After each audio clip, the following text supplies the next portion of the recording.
guys, welcome back to my channel. In today's video, I want to share one of my favorite kinds of hybrids, and that's the Cattleya Aclandiae.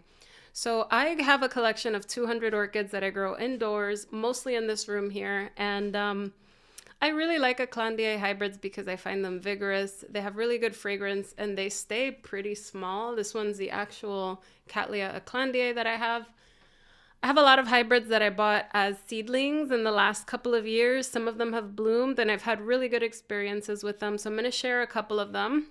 I have about 7 or 8 Cattleya Aclandiae hybrids. So I'm going to share what I've learned in growing them, some of the benefits, the pros and cons, mostly pros though, and what I've learned with this orchid. So let's jump right in. So the Cattleya Aclandiae is a species that is found in Brazil. So this one is from the Brazilian state of Bahia. It is normally found there and it's used to make a ton of different hybrids. This one is the Cattleya Aclandiae caerulea. There's different versions. There's caerulea versions, there's alba versions, so there's different variation in the blooms. I find them quite vigorous. So this is the only species that I have, but I have a lot of crosses that have this as a parent.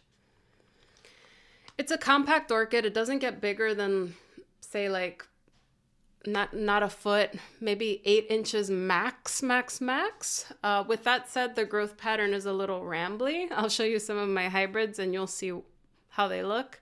But what I like about it is that they have very spotted, fragrant flowers. I have a hybrid that I'm going to show you in a bit that I'm smelling right now. It smells so good.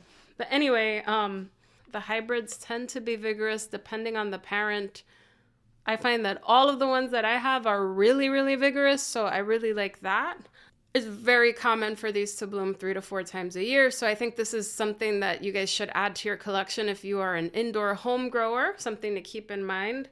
And this is often used to produce compact hybrids, so I have 200 orchids here and in my wall over there.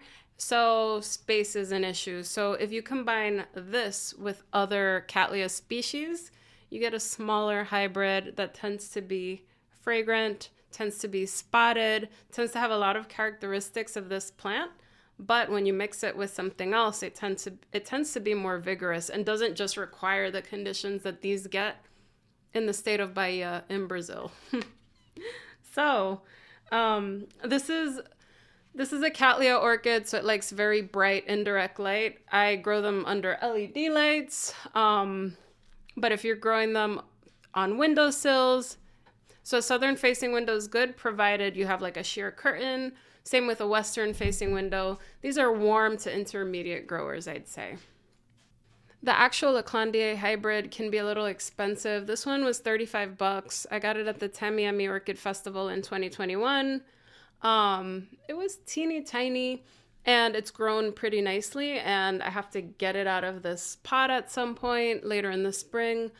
I haven't had an issue with this one, but one thing I noticed with Aclandiae hybrids is that they tend to get spotting on their leaves. That's normal. Some hybrids get even more spotting. That's something to keep in mind. I've also noticed that the growth pattern can be rambly. So sometimes if they spill over their pots, they can grow down. They could be a little messy like that. So that's the only downside that I found with this Cattleya.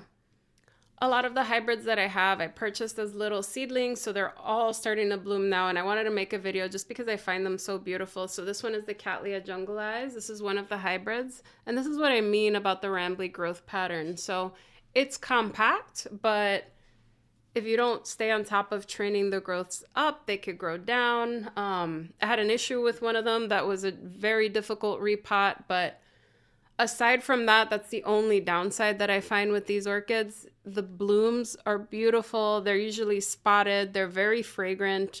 This hybrid smells like a cinnamon rose kind of fragrance. It's really nice. It's like a spicy rose, like cloves, cinnamon with floral notes in there. Really nice, right up my alley, very strong as well. The lip is usually like this velvet on the bottom with these hybrids. It's really nice. The flowers are very waxy. They have a lot of substance and they tend to last a long time. So I find that my Cattleya Aclandiae hybrids last between 3 and 4 weeks if it's not too hot. So like I said, These can bloom 3 to 4 times a year. This is the second time this blooms. The last time it bloomed was in December. And this one is the Cattleya Jungle Eyes, and this one is a cross between the Cattleya Jungle Elf and the Cattleya Aclandiae. So this is one of them. I really like it. Another Aclandiae hybrid that I bloomed was the Cattleya Hippodamia. I have it mounted. It's kind of buried in my other shelves over here, so I don't want to take it out. But that one bloomed. It was so beautiful. It's a cross between the Brassavola nodosa and the Cattleya Aclandiae. Once again, very fragrant, beautiful. But it kind of grew everywhere, so I had to mount it. I hate mounting orchids because I can't keep on top of the watering for them. But what can you do? Okay, another one that I really like, and it's a cross with the Hippodamia and the Cattleya Small World. So the Cattleya Small World is a cross between the Cattleya Aclandiae and the Cattleya luteola. I used to have that one. I didn't do well with it because I don't do really well with the luteola. The luteola is a smaller, a little bit more finicky kind of species, so that one didn't do so great for me. I also put it in semi-hydro, and I suspect that the grow method killed it, but I have the Hippodamia and the Small World cross. I just recently repotted it, but I just want you to see the spotting on this. This is absolutely normal on these hybrids. Like you see the dark colors here. I find that with Aclandiae hybrids, this happens a lot, and that's totally normal. Now this one also has that velvety pink lip, but this one came out yellow. So this one's across the Hippodamia and the Small World. So the Hippodamia is the Brassavola nodosa and Aclandiae, and the Small World is the luteola and Aclandiae. So half of this orchid is the Aclandiae. Super vigorous. I already divided it. I got it as a seedling about 2 years ago. It was nice to see it bloom, and it's just kind of growing like a weed. I have the division back there somewhere, and I'm going to give it away, and it was like twice this size. So it just goes to show how vigorous these orchids are. Okay, another one that I bloomed for the first time. This one is not blooming right now, but I got it as a seedling. I actually got it along with my Cattleya Aclandiae. This one is the Cattleya Phacelis. So nice. This one's a dark version.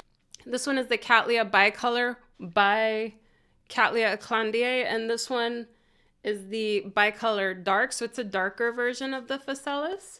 And you can see the rambly growth pattern a little bit. This one's a little bit taller due to the Cattleya Bicolor. But it's really vigorous. I repotted it 2-3 months ago. I gave a division to a friend who's growing it out in Florida. His has a new growth already. This one looks like it's going to push a new growth down here, but look at the root growth coming in. Even like the root tips that died, you could see that there's a new root that's just pushing out. I repotted it when it was not the growing season. It wasn't traditionally the growing season, but it didn't skip a beat, and it's doing well.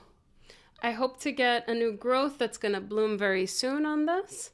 And this one has that really spicy, beautiful fragrance, waxy flower, velvet lip, spots, but this is a dark version. Lots of variation on this one. Okay, I have not bloomed this one, but hopefully I'll bloom it soon. This one is the Cattleya peccaviensis, and this one is a cross between the Cattleya schilleriana by Aclandiae. And I grew this in semi-hydro, and it was a nightmare to repot because I had growths that came down. I had to divide it, and it's just kind of, that's the downside with Aclandiae hybrids. You see, it's kind of small. Like, I would say that this is about 7 inches tall. It's not going to get much bigger than this, I don't think, but it kind of curves when it grows. So it's something you got to keep on top of. So I wouldn't put it in like a tiny pot and let them grow outside. You have to constantly train the growths up.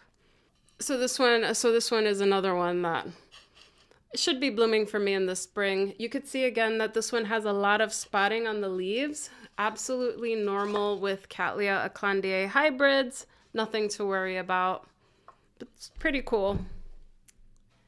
So these are some of the hybrids that I have. They're some of my favorites. It's my second favorite kind of hybrid. So the Cattleya, the Brassolalia Richard Mueller is my first favorite hybrid because I find them very vigorous, but I find that Aclandiae hybrids come in second for me. I love the fragrance. I love a spotted flower, and I'm finding I had all of these as seedlings, and 2 years into my care, They're starting to bloom. The fragrance is strong. I'm finding them very vigorous. So I have no complaints on them. And I think if you're new to growing, especially if you're growing indoors, you want something a little bit smaller. It's not going to get crazy on you. The downside, it does ramble a little bit, but you can deal with it. You could train the growths up as they grow. I have too many plants, so it's hard for me to stay on top of every single orchid, but I think you'll do well with these if you grow indoors. So there's a ton of other Aclandiae hybrids out there. Let me know down below which one are some of your favorite Aclandiae hybrids. I'd love to hear. You guys will be seeing updates on the blooms on these on my Instagram and on my monthly bloom updates. So I can't wait to see all of these bloom in the spring for me. Just the fragrance is amazing. They bloom 3-4 times a year. That waxy flower lasts for a long time. You really can't go wrong. So check out my Richard Mueller video for some other compact, easy to grow orchids. But these are also really easy, vigorous, compact. You can't go wrong. Anyway, thank you guys so much for watching, and I'll see you in the next video. Bye, everyone.